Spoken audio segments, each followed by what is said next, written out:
大家好，这里是猿猫说，咱们一起看看世界的变化，聊聊你我的生活。今天想聊一聊县城。这期内容来自再普通不过的小经历，只是走在街上，看商场、书店、广场、单位门口的人群，然后就会慢慢意识到县城正在发生的变化，并不是发展慢，而是一种更微妙的事情。它在城市化的浪潮中被重新定义了存在的意义。它不再是生活本身，而逐渐变成一种被观看、被怀念、被管理的空间。回去的第一天就发现县城变漂亮了，新修的广场铺着仿石砖，河道两侧统一做成了仿古栏杆，夜晚的灯光亮起，暖黄色，很适合拍照。老街被重新包装成文化步行街，咖啡店、奶茶店、文创店一应俱全。这个和各个城市的不管是大城市小城市都有这样的文化步行街，大同小异吧。除非有一些当地留下来的那种建筑啊，就是真正的有上百年历史的建筑，如果是新建的那种商业步行街，那真是全国上下差不多，卖的东西也差不多。但是问题是人不对，这些明显是为年轻人设计的空间，真正停留的却大多是老年人。广场舞的队伍占据了打卡墙前的位置，奶茶店里坐着的是退休阿姨，网红桥上漫步的是拎着菜篮子的老人。县城并不是没有年轻人，而是年轻人已经不在这里生活。于是出现了一种奇特的错位，空间仿佛在模仿一线城市，但是使用者却已经是进入晚年的群体。这些建筑就像舞台布景，却没有演员。这只能说，难道你要为老年人我只能这么说吧，因为县城其实它也想发展旅游啊。那发展旅游的主体银发经济，但是其实真正的主体还没有轮到银发经济，还是年轻人，年轻的中产家庭。所以它县城在设计啊，或者资金在投入进去的时候，它肯定还是围绕着这种旅游产业在进行啊。只是它有没有能够真正的吸引到年轻人，那是另外一回事。如果是它本地的年轻人，现在明显可能县城的人口老龄化比大城市要严重得多。那么更明显的呢，是消费空间的背景板化。走进一家新开的书店，装修非常的精致，原木书架、落地灯、拍照角落、手写标语，但是书却很旧，畅销书停留在几年前，新书极少，文学区几乎无人翻阅，真正热闹的地方是自拍区，人们并不是来阅读的，只是来证明自己来过。这个不需要到县城啊，你到大城市也差不多啊。那个网红现在的书店都是拍照打卡的地方，真正卖书真的很少。现在的书店一个热闹的就是儿童区吧，就是大人带着小孩去蹭绘本读，吹空调蹭绘本。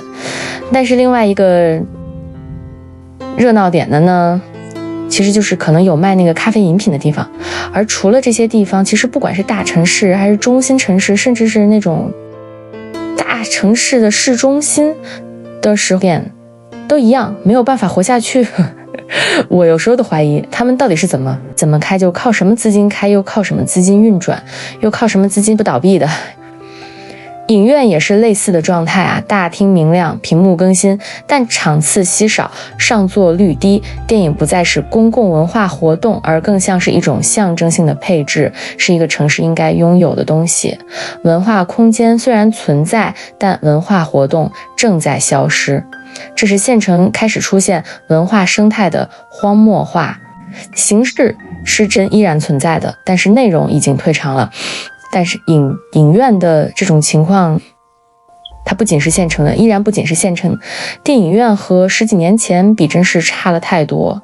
现在的电影就很萧条，就像现在的春节档和当年的春节档，也就再往前翻个10年的春节档也是没有办法比的。就最好的电影，也不一定能回本，是吧？这是整个电影行业的衰落，但可能在县城更严重，因为县城的年轻人更少，孩子可能也少。如果说空间的变化只是表象，那么真正的塑造县城气质的是一种更深层的逻辑，那就是稳定压倒一切。在聊天中你会发现，一个年轻人如果选择做一点不同的事，尝试新的行业呀，自己创业呀，做点小生意呀，那么评价往往都是负面的。这能长久吗？这是瞎折腾吧。创新在这里它并不代表风险，它还代表是一种道德问题，就是说除非有编制，否则这个人的人品有问题了，他被视为不踏实、不成熟，甚至是不负责任。于是公务员系统逐渐成为被唯一普遍认可的成功路径。其实不仅在县城了，其实在大城市，你做自己的小生意也得看你能做成什么样啊。你要是一直处于那个冷启动的状态，就是做不出来的啊，像我这个公众号这样，像我这个视频频道这样的话，并且如果这是你唯一的一份工作啊，那也是不踏实、不成熟以及不负责任。这到哪儿都一样，不需要到现实去验证。不是因为所有人都热爱体制，而是因为体制提供了唯一被社会承认的确定性。当一种职业成为唯一的答案时，多样性就消失了。现成的人才筛选机制很像园艺中的盆景修剪，枝叶不能乱长，形状必须整齐。那些性格外向、想法激进、路径不清晰的人往往最先离开，而留下来的都是适应规则的人。久而久之，县城失去的不是人口数量，而是性格谱系，社会变得越来越同质化，秩序维持得很好，但活力慢慢被抽空。我不知道大家，其实我其实觉得这不光是在中国，在国外的县城也是一样的。我觉得在国外的县城里，大部分的人口它也是体制内的，或者说大部分人口都是社会服务类的。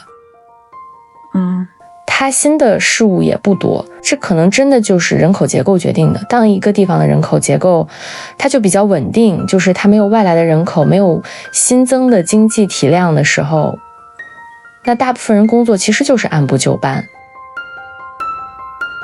现在的县城大致存在着两类年轻人，第一类被称之为候鸟族，他们在大城市工作，一年只回来几次，春节、婚礼、清明、国庆。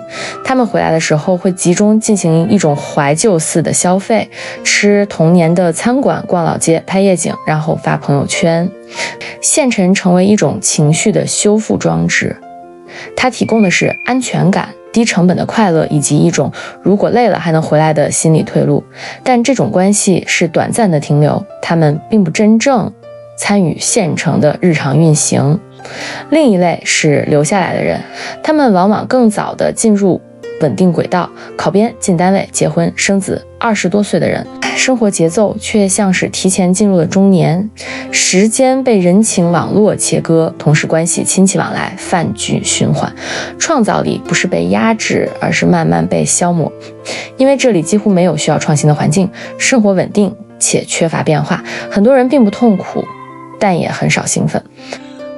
不要把这个事情想象得如此糟糕。就说创造力有没有被压制呢？你在普通的工作中是被压制的呀。那但是你不在，就说公务员的县城公务员的工作确实不需要创造力，那他只需要一部分的执行力。但是到大城市，也许你确实是有很多需要创造力的工作啊，但是真正的干了这个工作，你就会知道了，那个创造力你是在不断的被压榨了，是吧？他都没有被压制，但是他在被压榨，就是客户要求我感到满意为止。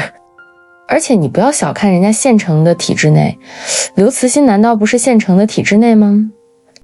还有写明朝那些事的当前明月，他不是在出名前是福山驻顺德办事处的一个海关科员吗？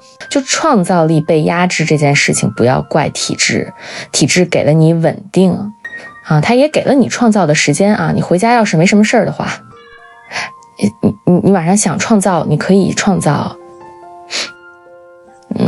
体制并不一定会消磨，有的时候你没有发展出自己的创造力，很有可能就是因为你没有创造力。你要是有创造力，在体制内的就是给你提供了相当于一种那个给了你基本一种基本的保障以后，反正让你反而会有让你释放出创造力的那个时间和空间和那种稳定的情绪啊。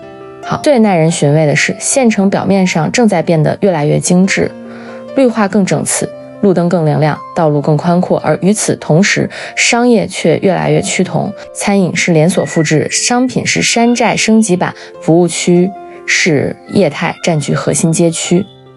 城市看起来是升了级，但是经济结构没有真正的生长。这是一种人景美学，通过财政转移支付维持的整洁外观，让空间看起来繁荣，却无法产生新的社会劳动力。社会动力，年轻人用脚投票离开，而留下的是被维护的很好的空壳。年轻人为什么会用脚投票离开县城呢？这永远是一个值得讨论的话题呀。一个地方的衰败意味着破旧、荒凉、无人管理，但县城恰恰相反，它干净、有序、安全。真正的变化是社会机能的退化。